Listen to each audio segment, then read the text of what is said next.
प्यारे बच्चों, सुप्रभात। आज हम पढ़ने जा रहे हैं पाठ 2, वर्ण, मात्रा और शब्द। वर्ण जिसे अंग्रेजी में कहते हैं अल्फ़ाबेट्स, मात्रा जिसे अंग्रेजी में कहते हैं वॉवेल मार्क्स, और शब्द जिसे अंग्रेजी में कहते हैं वर्ड्स। वर्ण को इस तरीके से समझिए कि हमें किसी भी भाषा में कुछ भी लिखना है तो उसकी जो सबसे छोटी इकाई है उसे हम हिंदी में कहेंगे वर्ण और अंग्रेजी में कहेंगे अल्फ़ाबेट। जैसे मेरा नाम है राजेश, अब इसे मुझे लिखना है तो मैं कैसे लिखूंगा? रा-जे-श। अब रा को लेते हैं। अब रा को भी यदि मैं तोड़ता हूँ तो उसमें र है और आ की मात्रा है, तो र जो बच गया वो है वर्ण। यानी कि जो सबसे छोटी इकाई है भाषा की उसे हम कहेंगे वर्ण। मैं उम्मीद करता हूँ आपको समझ में आ गया होगा। अब मात्रा और शब्द क्या है इस पे भी हम आगे बात करेंगे। वर्ण जो है इसे 2 भागों में बांटा गया है, स्वर और व्यंजन। स्वर क्या होता है? ऐसे अक्षर, ऐसे हिंदी के अक्षर जिनको कि हम किसी की मदद के बगैर जिनका उच्चारण हम कर सकते हैं उन्हें हम स्वर कहते हैं। इनकी कुल संख्या है 11। अब आइए इसे उच्चारण करके एक बार देख लेते हैं। अ, आ, इ, ऊ, ऊ, री, ए, ऐ, ओ, औ। ये सारे हिंदी के कुल मिला के 11 स्वर है। अब इनको 3 भागों में बांटा गया है, ह्रस्व स्वर, दीर्घ स्वर और प्लूत स्वर। कुल 4 स्वर जो हैं वो ह्रस्व स्वर हैं, अ, छोटी ई, छोटी ऊ और री, क्योंकि इनके उच्चारण में सबसे कम समय लगता है। उच्चारण यानी कि प्रोनाउंसिएशन, ठीक है? तो इनके उच्चारण में सबसे कम समय लगता है, इसलिए इनको ह्रस्व स्वर कहते हैं। अब इनसे दुगना समय किसमें लगता है? जो बाकी जितने स्वर बच गए उनके उच्चारण में इससे दुगना समय लगता है। जैसे आ, बड़ी ई, बड़ी ऊ, ए, ऐ, ओ, औ। ये कुल 7 दीर्घ स्वर है, ठीक है? इनके उच्चारण में ह्रस्व स्वर से दुगना समय लगता है। इसके अलावा एक स्वर और है जिसे कहते हैं प्लूत स्वर। इसका उच्चारण कैसे होता है? इसका उच्चारण में हमें ह्रस्व स्वर से तिगुना समय लगता है। और एक बात मैं आपको और बता दूं कि अब इसका प्रयोग बहुत सीमित रह गया है। अब इसका प्रयोग हम बहुत न के बराबर करते हैं। जैसे उदाहरण के तौर पे यदि हम बोलते हैं ओम, तो आपने देखा मैंने लंबा खींचा है, और वहाँ पे 3 शब्द हिंदी भाषा में जो 3 लिखते हैं उसके साथ इसे दिखाया जाता है, ठीक है? उस तरीके से इसे दर्शाया जाता है, यानी कि इस वाले चिन्ह से इसे दर्शाते हैं, और इसका जो प्रयोग है काफ़ी सीमित रह गया है। अब आगे बढ़ते हैं व्यंजन। व्यंजन वो वर्ण है जिनके उच्चारण में हम स्वर की मदद लेते हैं, यानी कि बिना स्वर की मदद के हम व्यंजन का उच्चारण नहीं कर सकते हैं, और यदि करना है तो उसके नीचे हमें हलंत लगाना होगा। जैसे मिसाल के तौर पे क क्या है? एक व्यंजन है। ख एक व्यंजन है, लेकिन क के नीचे यदि इस तरह का चिन्ह लगा देते हैं तो इस चिन्ह को कहते हैं हलंत। और इसको लगाने के बाद ये हो गया है क, मतलब अब उसके अंदर से अ हट चुका है, यानी कि वो स्वर रहित हो चुका है। स्वर रहित मतलब बिना स्वर के, तो वो क्या हो गया? क। ये हलंत के साथ है, इसे हम ख नहीं कहेंगे, इसे कहेंगे ख। ये ग नहीं कहेंगे, इसे कहेंगे ग, क्योंकि हलंत लगने के बाद ये आधे रूप में आ गया है, ठीक है? बिना स्वर के हो गया है। व्यंजन की कुल संख्या है 33। अब आइए इसका उच्चारण देखते हैं। क, ख, ग, घ, ङ, इसे अंगा भी कहते हैं। यदि आप अंगा बोलने में सुविधा महसूस करते हैं तो अंगा कहिए, नहीं तो ङ। च, छ, ज, झ, ञ, ट, ठ, ड, ढ, ण, त, थ, द, ध, न, प, फ, ब, भ, म, य, र, ल, व, श, श, स, ह। ये कुल 33 व्यंजन है। हिंदी वर्णमाला में 2 और व्यंजन अभी हाल फिलहाल में जोड़े गए हैं। ड के नीचे बिंदी लगा के इसे ड़ बनाया गया है, और ढ के नीचे बिंदी लगा के इसे ढ़ बनाया गया है। कपड़ा लिखते वक्त इसका प्रयोग करते हैं, बूढ़ा लिखते वक्त इसका प्रयोग करते हैं, और ऐसे बहुत सारे शब्द हैं जिसके बारे में हम आगे पढ़ेंगे। इनके प्रयोग से उनकी रचना की जाती है। हिंदी वर्णमाला में कुछ और भी वर्ण है, ये सारे हैं जिनके बारे में हम आगे देखेंगे। जैसे अयोग वाह, आ मैंने आपको यहाँ पे पढ़ाया है, ये वाला आपने देखा है कि हमने बचपन से पढ़ा है ए ऐ ओ औ अंग अह। तो अंग अह कहाँ गया? दरअसल हम यहाँ स्वर पढ़ रहे हैं, तो स्वर में यहाँ से लेके यहीं तक होगा स्वर। अंग अह जो है वो स्वर में नहीं आता है, इसीलिए हमने इसको यहाँ से बताया है। ठीक है, इसको कहते हैं अयोग वाह। इन दोनों को कहते हैं अयोग वाह, लेकिन अलग अलग यदि लिखा जाए तो ये है अनुस्वार और ये है विसर्ग। अनुस्वार इसे क्यों कहते हैं? क्योंकि इसके उच्चारण में ध्वनि नाक से निकलती है, ध्वनि यानी कि साउंड। ठीक है, जैसे ये देखिए कंचन, कंगन, ये बिंदी हमने जो लगाया है ना, बिंदी ही अनुस्वार है। अब बिंदी यदि हम छुपा देते हैं, ये क्या हो गया? कचन।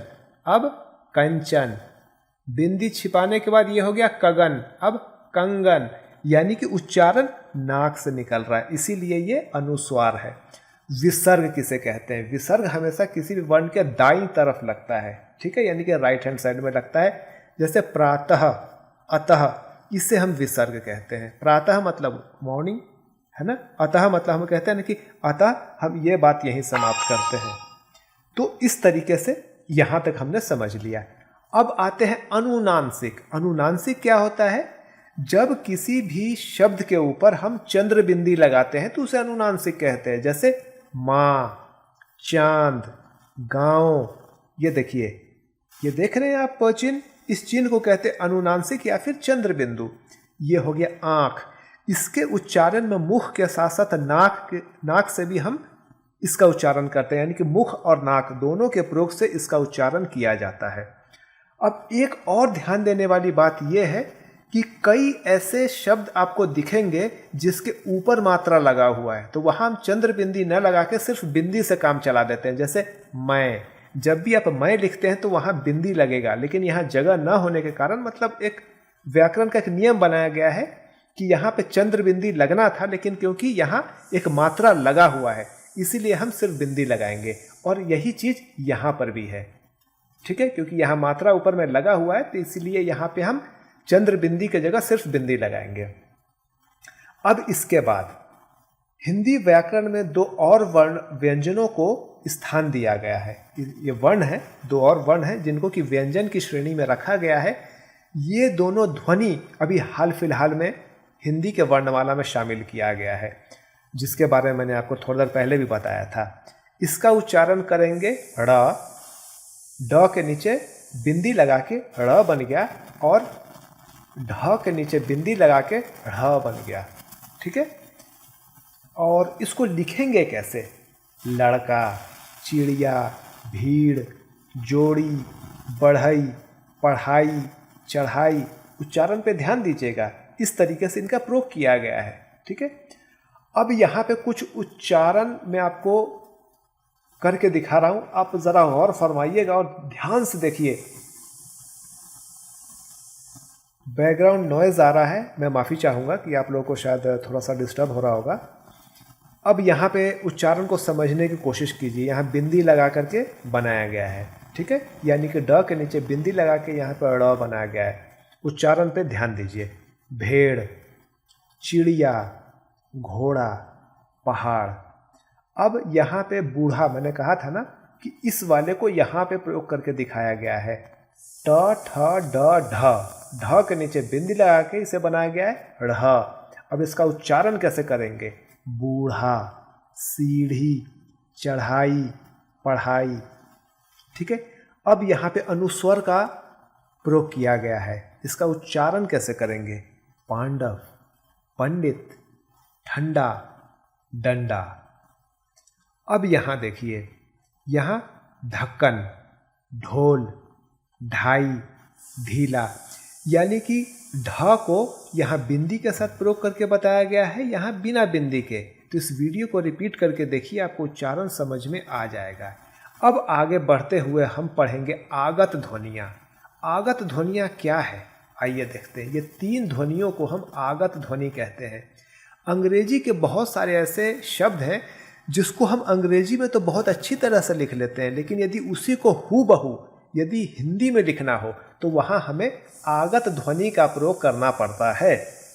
डॉक्टर, कॉल, यदि हम इस आगत ध्वनि का प्रयोग नहीं करेंगे तो ये हो जाएगा डॉक्टर, लेकिन इसको लगा देने से इसका उच्चारण बन जाता है doctor, call, hall, coffee, toffee. ठीक है, यानी कि मुंह जो है गोल आकार ले लेता है। अब आते हैं दूसरी आगत ध्वनि की तरफ। ज के नीचे बिंदी लगा के ये हो गया ज। इस बिंदी को कहते हैं नुक्ता। ठीक है, तो ये हो गया है जरा, जमीन, रजाई, मेज, बाजार। यानी कि ज के नीचे बिंदी लगने से ये हो गया ज। अब फ के नीचे बिंदी लगने से ये हो गया फ। ठीक है, ये भी आगत ध्वनि है। उच्चारण देखिए, फन, तरफ, सफाई, सफेद। अब हम पढ़ेंगे मात्रा। हिंदी के ये सारे स्वर हैं। जब भी इनको व्यंजन के साथ लिखते हैं तो कई बार इनको न लिख करके इनके स्थान पे हम कुछ चिन्हों का प्रयोग करते हैं जिनको इनकी मात्रा कहा गया है। जैसे अ की कोई मात्रा नहीं है, आ की मात्रा है ये, छोटी की मात्रा है ये, बड़ी की मात्रा है ये। इस तरीके से सभी की मात्रा उनके सामने दिखाया गया है। और एक उदाहरण के तौर पे हमने व्यंजन लिया गया है, जैसे क लिया गया है। यहाँ कोई मात्रा नहीं है। यहाँ क में आ की मात्रा लगाया गया है, इसमें छोटी, इसमें बड़ी, इसमें छोटी यू, इसमें बड़ी यू। ये सब आपने बचपन में पढ़ा होगा। क्लास 5 में इतना एक्सप्लेन करने की ज़रूरत नहीं है। तो एक बार पढ़ के बताता हूँ। क, का, की, कु, क्री, के, कै, को, कौ। यानी कि क पे इन मात्राओं को लगा करके प्रयोग करके दिखाया गया है। अब आकर के हम समझते हैं व्यंजनों के साथ मात्रा लगाने से इसका स्वरूप कैसा होता है। यह है आधा क, क्योंकि इसमें हलंत लगा है। अब इसमें हमें आ की मात्रा लगाना है, तो हम क्या करेंगे, आ के जगह हम आ की मात्रा ये लगाएंगे, तो ये बन जाता है का। ख में यदि छोटी लिखना हो उसके साथ, तो उसके चिन्ह को यानी कि उसके मात्रा को लगाएंगे तो वो ऐसे लगता है। ये हो गया खी। उसी तरीके से यहाँ बहुत सारा दिखाया गया है, आप देख सकते हैं। इसका आप अभ्यास खुद से कीजिए और यदि न समझ में आए तो मैं आपको बताऊंगा। ठीक है, यहाँ किया गया है, आप देख सकते हैं वीडियो को पॉज करके। अब बात करेंगे हम द्वित्व व्यंजन। द्वित्व व्यंजन क्या है? व्यंजन तो आप समझ गए कि वो वर्ण जिसको हम स्वरों की मदद से बोलते हैं, लेकिन द्वित्व व्यंजन क्या है? जब कोई ऐसा वर्ण जो आधे रूप में भी प्रयोग होता है और पूरे रूप में भी प्रयोग होता है और एक साथ प्रयोग होता है, उसे हम द्वित्व व्यंजन कहते हैं। जैसे क आधा रूप में भी है और उसी क को हमने पूरे रूप में प्रयोग करके इस तरीके का स्वरूप बनाया, और इससे हमने जिस शब्द को लिखा वो है मक्का, पक्का। उसी तरीके से आधा च पूरा च, इससे हमने बनाया बच्चा, सच्चा। आधा ज और पूरे ज से हमने बनाया लज्जा, सज्जा।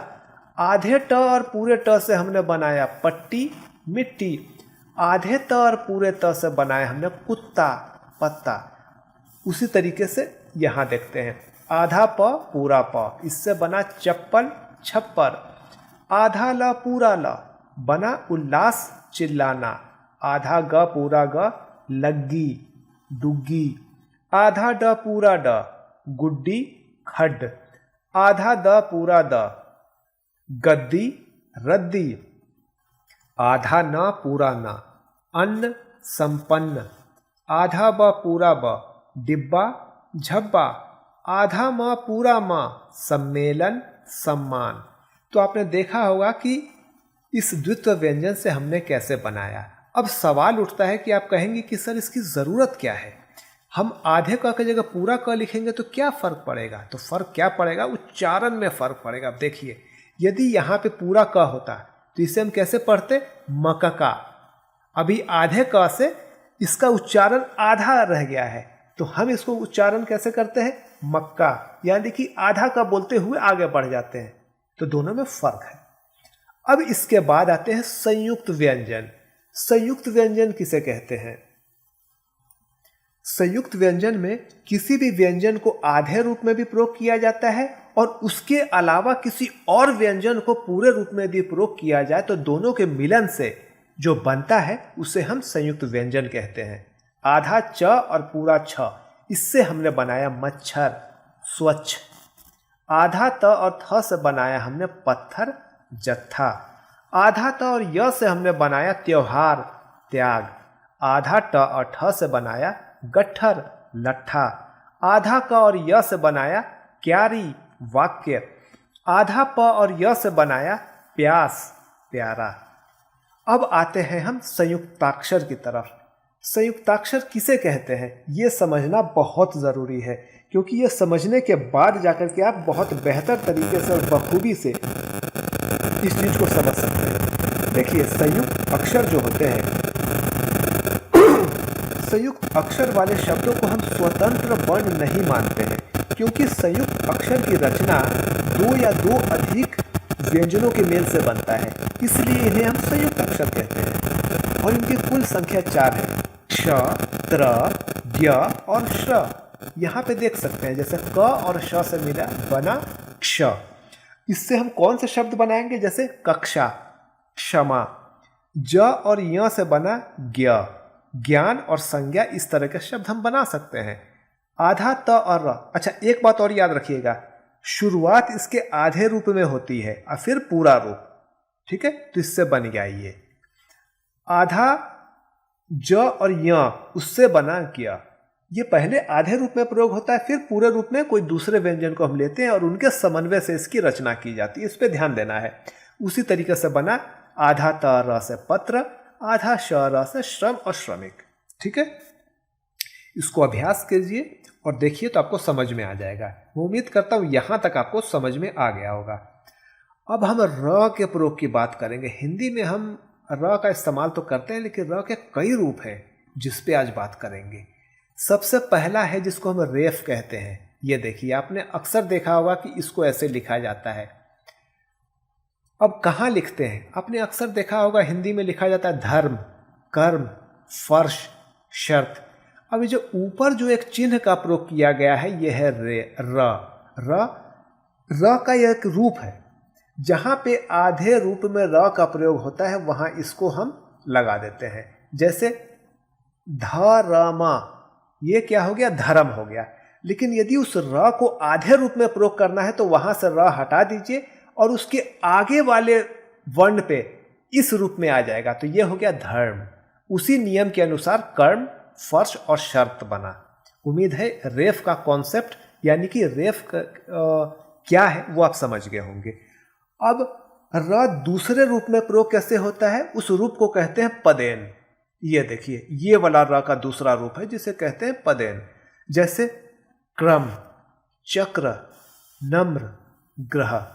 तो यहाँ पे र को एक अलग तरीके से हमने उच्चारण दिया जो कि ऐसा उच्चारण नहीं है, इससे थोड़ा सा भिन्न है, इसीलिए इसको हमने इस रूप में प्रयोग किया है र को। ठीक है, अब आते हैं एक और रूप। जैसे कुछ वर्ण ऐसे होते हैं जिन वर्णों में खड़ी पाई नहीं होती। ठीक है, जैसे ट, ठ, ड, ढ आदि, उनके साथ भी हम र नीचे लगा सकते हैं। जैसे ड्रामा, ट्रक, राष्ट्र। अब उच्चारण देखिए, ड्र मतलब ड के साथ र का उच्चारण बिल्कुल अलग तरीके से हो रहा है। तो यहां पे हमने देखा कि र का एक और रूप जो है पदन का ही एक रूप है। तो इसमें ट, ठ, ड, ढ के साथ हम इसका प्रयोग हम कर सकते हैं, और ज़्यादातर आपने देखा होगा ड के साथ और ट के साथ इसका प्रयोग। जैसे ड्रामा, ट्रक, राष्ट्र, ट्रॉली आदि। ठीक है, इसके बाद हम एक और र की बात करेंगे। ये र है अपने पूरे रूप में। र जब स्वर युक्त होता है, जब इसमें स्वर होता है तो उसको हम इस तरीके से लिखते हैं जैसे भारत, भारत। ये र का एक वास्तविक रूप है, स्वर युक्त रूप है। भारी, रेत, रात आदि। तो आपको यहां तक समझ में आ गया होगा। अब आगे हम बात करेंगे शब्द पे।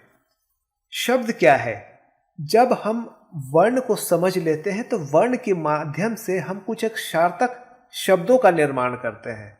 ठीक है। उन शब्दों में क्या होता है, जैसे ये देखिए भ, उसमें आ की मात्रा लगाया, फिर र लगाया, फिर त लगाया, यानी कि इसमें क्या है, इसमें हमारे पास स्वर भी है, स्वर भी है, व्यंजन भी है, और इनको एक तरीके से व्याकरण के नियमों के हिसाब से रखा गया है। तो ये एक सार्थक शब्द बन चुका है। तो उम्मीद है आपको समझ में आ गया होगा। अब मान लीजिए कि भारत के जगह मैं करूंगा त भार, त को आगे लिख दूंगा और फिर उसको बनाऊंगा, तो ये हो गया त भार। तो ये कोई भी शब्द हिंदी के शब्दकोश में नहीं है, तो इसे हम सार्थक शब्द नहीं कहेंगे। अब बच्चों हम आते हैं वर्ण विच्छेद पे, क्योंकि वर्ण विच्छेद समझना बहुत जरूरी है, तभी हम समझ सकते हैं कि किस तरीके से वर्णों के मिलन से हम शब्द का निर्माण करते हैं, और इन शब्दों की जो लड़ी जो हम पिरोते हैं वो कैसे करते हैं। उसके थोड़ा स्वरूप को समझने के लिए हमें वर्ण विच्छेद को समझना नितांत आवश्यक है। यहां देखिए बालक, हमने बालक लिख दिया, लेकिन बालक को यदि तोड़ के देखा जाए तो इसमें से क्या क्या निकलेगा, आधा ब, फिर आ तो बन गया बा, फिर आधा ल और अ तो बन गया ल, ल में आधा ल और अ है, फिर क में आधा क और अ है, तब जाके बनता है बालक। अब कक्षा में देखिए आधा क अ, तो ये बन गया क, और क्ष, यह क और श तो दोनों आधे आधे रूप में बना हुआ है इसके अंदर। उसके बाद आ, यानी कि इतना कुछ जो वर्ण है, इतने वर्णों के समूह से बना है कक्षा। उसी तरीके से पत्र, अंक और धर्म बने हुए हैं, जिसको आप देख सकते हैं। अब आते हैं वर्ण संयोग। वर्ण संयोग क्या है, वर्णों को जोड़कर शब्द बनाने की प्रक्रिया को वर्ण संयोग कहते हैं। यानी कि वर्णों को जोड़ करके जब हम शब्द बनाते हैं तो उनको हम वर्ण संयोग कहते हैं। जैसे उदाहरण के तौर पे यहां देखते हैं ब, हलंत लगा है, यानी कि ये आधे रूप में है। अब इसमें आ, तो ये हो गया बा, फिर उसका ल, ये आधे रूप में है, इसमें यदि हम छोटी ई लगा देंगे तो देखिए यहां पे तोड़ा गया है, और तोड़ने के बाद जब इसको जोड़ते हैं तो इस तरीके से स्वरूप लेता है। जैसे इसमें क्या है, आधा ब और आ, आधा ल और छोटी ई इस तरीके से लगा हुआ है, फिर आधा क और आ। इस तरीके से बालिका को लिखते वक्त हमें इस तरीके से इतने वर्णों की जरूरत पड़ेगी। उसी तरीके से क्रम और उसी तरीके से कर्म, यह है क्रम, यह है कर्म, दोनों के उच्चारण में फर्क है। तो मैं उम्मीद करता हूं कि आप लोग बहुत अच्छी तरीके से यह सब समझ गए होंगे। अब कुछ शब्दों के सही रूप देखते हैं, इस पर बहुत ध्यान दीजिएगा क्योंकि बहुत ज़रूरी है। यदि आप चाहते हैं कि आप हिंदी को शुद्ध रूप में समझें, शुद्ध रूप में जाने, शुद्ध रूप में पहचाने, तो उसके लिए आपको हिंदी के शब्दों की शुद्धता पर ध्यान देने की ज़रूरत है। अब आगे बढ़ते हैं। अशुद्ध और शुद्ध, आप लिखते वक्त कुछ भी लिख देते हैं, आपको लगता है कि सर तो है चेक कर लेंगे, लेकिन कोशिश कीजिए कि एकदम सही तरीके से एकदम शुद्ध रूप ही लिखा जाए। अब देखिए यहाँ पे विद्या, विद्या, ये गलत है। अशुद्ध मतलब गलत, शुद्ध मतलब सही, ऐसे कभी नहीं लिखना है। विद्या ये सही है। उज्ज्वल ये गलत है, उज्ज्वल ऐसे लिखेंगे, यानी कि दोनों आधा ज होगा, एक आधा एक पूरा नहीं होता है। परीक्षा यानी कि एग्जामिनेशन जब आप लिखते हैं तो ये गलत है, परीक्षा ऐसे लिखते हैं। प्रतीक्षा बोलते हैं ना, प्रतीक्षा यानी कि वेटिंग करना, तो वो ये गलत है, प्रतीक्षा ऐसे होगा। निरोग, निरोग मतलब स्वस्थ, हेल्दी, उसको हम ऐसे नहीं लिखेंगे, ऐसे लिखेंगे। नीरस ये सही है। कृपया लोग बोलते हैं ये, लेकिन ये गलत है, कृपया ऐसे लिखें, कृपया मतलब प्लीज। कृपा ये गलत है, कृपा ऐसे होगा। आशीर्वाद ब्लेसिंग है ना, वो ऐसे नहीं लिखेंगे, उसको ऐसे लिखते हैं आशीर्वाद, ठीक है। चिन्ह यानी कि सिंबल। उदाहरण, उदाहरण, उदाहरण यानी कि एग्जाम्पल, वो ऐसे बहुत सारे बच्चे लिख देते हैं, गलत होगा, सही ये है। अधर्म, प्रकृति, द्रव्य, द्रव्य मतलब लिक्विड, वंशज, श्रीमती, ठीक है। तो इस तरीके से अशुद्ध ना लिख करके शुद्ध लिखेंगे। शुद्ध का सारा रूप यहाँ पे दिखाया गया है, इसको ध्यान देने की जरूरत है। तो इस तरीके से पाठ जो है हमारा समाप्त हुआ है। अब प्रश्न उत्तर पे आते हैं। आगत ध्वनियां कौन सी है, र वर्ण में इनको क्या करेंगे, इन सब पे हम बात करेंगे। तो एक काम करते हैं, ये पाठ ज़्यादा बड़ा ना हो जाए, इसके लिए मैं इसको यहीं पे रोक देता हूँ और इसके प्रश्न उत्तर को भी मैं आपको शामिल करके देने की कोशिश करूंगा।